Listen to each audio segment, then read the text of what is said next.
With 8-year-old Tommen now serving as king, Cersei was able to yield considerable influence once more, using her position to make several rash decisions in an attempt to eliminate enemies. She began by arranging the death of the High Septon, then burning the Tower of the Hand with wildfire. She put a bounty on Tyrion's head, resulting in the deaths of many innocents, and surrounded herself with sycophants and flatterers, ignoring the advice of knowledgeable and experienced noblemen like her uncle Kevan Lannister. She also became increasingly dependent on Qyburn, a discredited maester best known for his immoral experiments on humans, even naming him Master of Whisperers after the disappearance of Lord Varys. This behavior led to an ever-increasing rift between Cersei and Jaime, who did not approve of her actions and so left King's Landing, going to deal with rebellion in the Riverlands, where he joined the siege of Riverrun, doing his part to retake the stronghold for House Lannister. With no one left to temper Cersei's paranoia and offer sage counsel, she began to spiral out of control. When Qyburn informed her that a golden coin with the sigil of House Gardner was found in the dungeon where Tyrion was being held, Cersei began to suspect that House Tyrell was involved in his escape.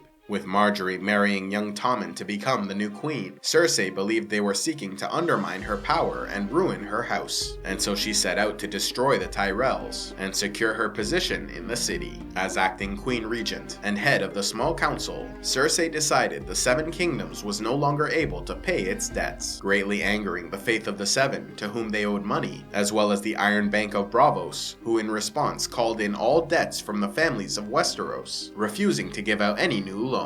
This action sent the continent into economic chaos, while Cersei used the money saved to build a great naval fleet, entrusting command of the ships to Aurane Waters, known as the Bastard of Driftmark, in the hopes of appeasing the faith and creating a local militia that could aid in her schemes. The Queen Regent allowed the new High Septon, a man of the people known as the High Sparrow, to revive the Order of Faith Militants, an armed faction of the church that could be used to enforce religious values in the city. Cersei then hatched a plot to bring back her daughter from Dorne, sending Sir Balon Swan with a letter inviting Prince Doran to take up a seat in the small council and asking that Myrcella and Trystane come for a visit. In truth, however, she was planning to set a trap, having their party ambushed, killing Trystane and framing Tyrion for the crime. Cersei then befriended Taena Merryweather, a woman of questionable loyalty, who became her new bedwarmer and personal advisor. With Loras Tyrell injured during the siege of Dragonstone, Cersei focused her attention on Margaery Tyrell, convincing Osnay Kettleblack to confess to the High Sparrow that he committed fornication with Queen Margaery. However, the High Sparrow found the confession suspicious and tortured him until the whole truth was revealed, including Cersei's crimes. Both Margaery and Cersei were arrested by the Faith, and with the Queen Regent removed from power, government ministers were able to seize control of the city, recalling Kevan Lannister to act as the new regent.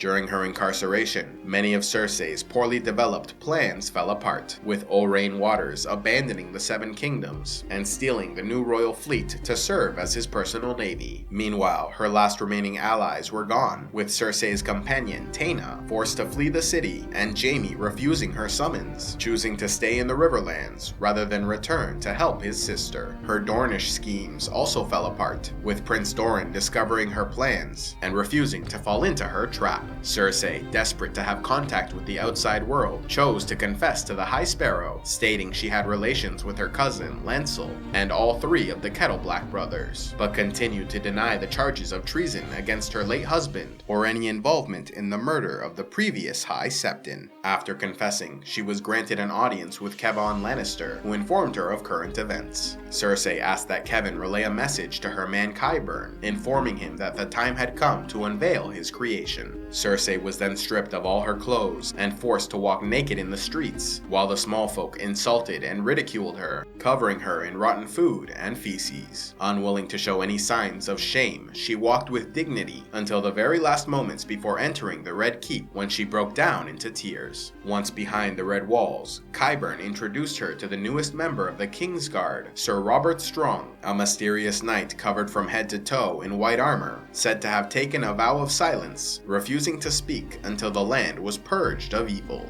In truth, many suspected this monster was the reanimated corpse of Gregor Clegane, revived with dark magic. With this new champion, Cersei would be able to defend herself in a trial by combat, giving her hope she might not be found guilty. After such a harrowing ordeal, the former Queen Regent was subdued and seemingly humbled, dining with her uncle and son Tommen, asking meekly if Taena Merryweather might be allowed to return to the city after the trial. Kevan Lannister, meanwhile, was working diligently to repair the damage done by Cersei's time in power, and was proving a competent leader and worthy successor to his brother Tywin. However, it was because of the promise he showed that Varys the Spider re-emerged, arranging the deaths of Grand Maester Pycelle and Kevan Lannister, shooting him with a crossbow to frame Tyrion for the murder. Although Varys had nothing personal against the man, his own loyalties were to another, and so deemed it necessary to eliminate any potential figures of stability in order to keep the realm in chaos. A special thanks to all those who contribute to Civilization X, like Yormond Crowkiller, Jake the Red Fury, and Nesha the Flamebearer. If you'd like to help the channel with a monthly donation, click on the Patreon link, and please be sure to like, subscribe, and turn on notifications to see more.